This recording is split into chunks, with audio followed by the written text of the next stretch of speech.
What's up, guys? My name is Jaden Fine with Big Time Baseball. I appreciate you watching this video. Today I'm going to give you a little quick drill progression to go through if your bat path is messed up. So first of all, talking about bat path, what is to me considered a good bat path?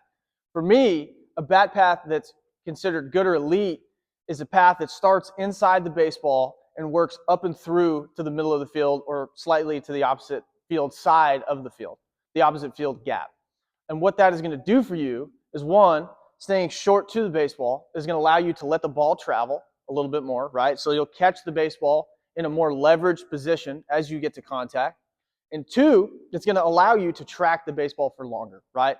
If you're long behind the baseball with your barrel or your hands, you're going to have to make decisions sooner. You're going to have to make your mind up sooner. So that's going to expose you to slower pitching, to spin, to change-ups. And even velocity, because you're going to have to sell out on pitches sooner, right? And I had a huge issue with this in my swing in my career, especially when I was with the Nationals. In professional baseball, as you probably know, guys, everybody throws 100, right? So if your swing isn't short to the baseball, to the inside part of it, you're going to have to make your mind up basically out of the pitcher's hand if you're swinging or not. And the best hitters in the world are able to track the baseball deep. So that's the first thing. The second part, the extension part of the swing, kind of plays into that, the entry into the hitting zone. For me, I personally believe that you can't get your barrel through the baseball if you don't get to the inside of it, right? Most of the time, if you start outside of the baseball, the only way you can go, if you start outside of it, the only way you can go is across, right? So that's, like I said, you're going to have to make your mind up sooner. You're going to have to be more precise with your barrel. Their pitcher's going to have to throw it in a certain window for you to have success. And you're going to expose yourself, especially on the outer third of the plate.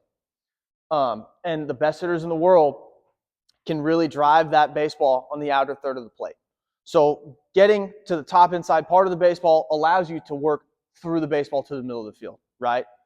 Obviously, getting through the baseball for you will allow you to have better misses where, because your barrel is in the zone for a long time, you're going to be able to catch barrels at different depths. And what I mean by that is, if you're trying to catch a baseball here, we'll get rid of this. So ideally, if you're trying to make contact outside of your front foot, if the pitcher throws a slower pitch or a changeup, or if you're just early, if you're working through the baseball correctly, you'll have an opportunity to hit the ball here, an opportunity to hit it there, and if worst case scenario, you'll have an opportunity to catch the barrel way out in front of you. Versus, if you get to the baseball and then you cut yourself off, now you're shortening your hitting window. So you're more susceptible to spin, to breaking balls, and even fastballs that you barrel. Because you're working down and across, you may foul balls off to the opposite field side, like into the bleachers, or you'll barrel it, but you're going to smother that baseball into the pull side gap, either on the ground topspin or foul or hook it or whatever. You'll kill your third base coach. So if your path is feeling a little bit weird, or what I just explained, you're thinking in your mind, okay, that is not me, I definitely have a hole in my swing, I'm going to give you a checklist of 3 simple little things that you can do to hopefully clean up those moves. So the first move being a posture adjustment. So if you follow me on Instagram or wherever, I've talked about posture quite a bit. And what I mean by good posture is pushing your hips back and getting your chest forward over the plate, not necessarily in your stance, but as you land, as you get to your landing position, you have to be somewhere in this spot. And that does a couple things. When you get to this position, 1, you're going to create more space, and 2, you're going to help your depth out front. But in the context of barrel path and where your bat is moving, if you're standing straight up and down, if I put the bat right here and I rotate, you're going to rotate to the baseball, and if you continue, you're going to rotate straight off of it. Whereas if I keep that same angle with my bat, but I push my hips back and keep my chest forward, now when you rotate, you'll rotate more through to center field, which, like I've said before, if you're rotating through to center field, your barrel path, your extension piece of the barrel path is going to get cleaned up very, very well. So that's tip number 1. Tip number 2 is working on that entry into the hitting zone. So I've talked about on my Instagram channel, and if you don't follow me on Instagram, follow me on Jaden Fine BTB. There's a lot of cool stuff on there. Please do that. I've said before on my Instagram, I've talked about the swing thought of turning the box, right? So from your stance into your landing position, as you rotate, notice my bicep, my forearm, and my barrel kind of create this box. As you rotate, you should continue to keep that box shape to contact, and then as you extend through the baseball, the box will obviously go away.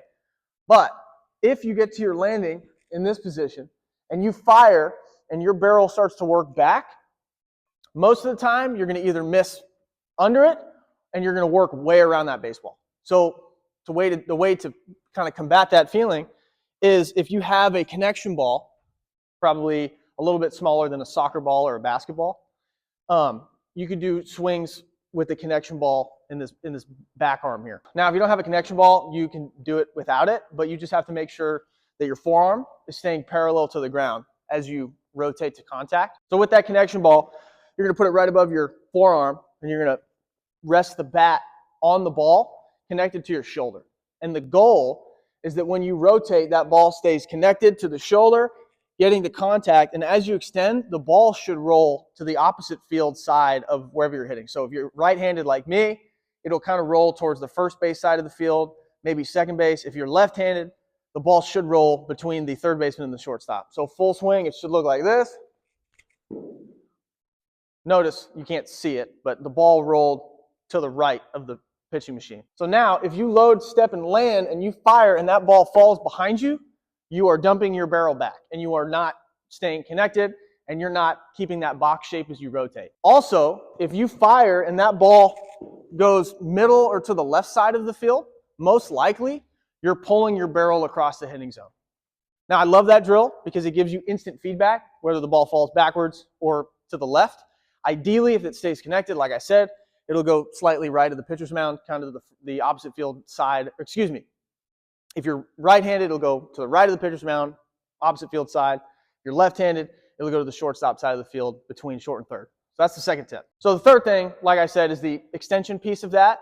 And this drill is really going to help you exaggerate that feeling of getting through the baseball. It's called the wall drill. And what you're going to do, preferably if you're at your house, find a wall. If you have a net, is ideal. If you have a wall with windows or it's the side of your house, don't do that. Find a fence that is old or get against the net. If you have a bow net or something like that, that would be ideal. So what you're going to do is you're going to get your butt right against that wall, probably about a foot and a half away. If you're really cutting yourself off, you may want to go a little bit further to start. And you're going to take swings, whether it be off a tee or even you can do off of flips or overhand. You're going to take swings against that wall, feeling like you're not going to touch the wall, right? And it should look something like this. If you notice, I'm finishing very much up and through the baseball.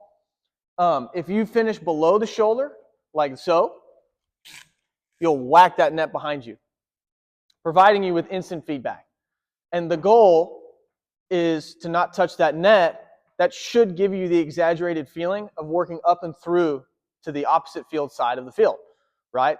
Like I said, if you whack that net, take a couple swings where you're feeling like you're working really linear towards the pitcher up and through the center field. Once you've done that a couple times, go into your regular spot in the box and take swings from there, keeping that same feeling of finishing up and through. So if you're having trouble with your barrel path, try to keep those things in mind and add that to your routine when the next time you hit. Probably take 10 or 12 swings off that tee or with that connection ball off the tee or flips, and then get against the net, take 10 or 12 there. Finally, getting rid of all that stuff and going into your regular swings, feeling like you're, taking regular batting practice, but still implementing those feelings of staying tight, working up and through the middle of the field. So guys, hopefully that helps you. If you have any questions, comments, concerns, throw it in the comment section. Like I said, follow me on Instagram at JadenFineBTB. I post every single day.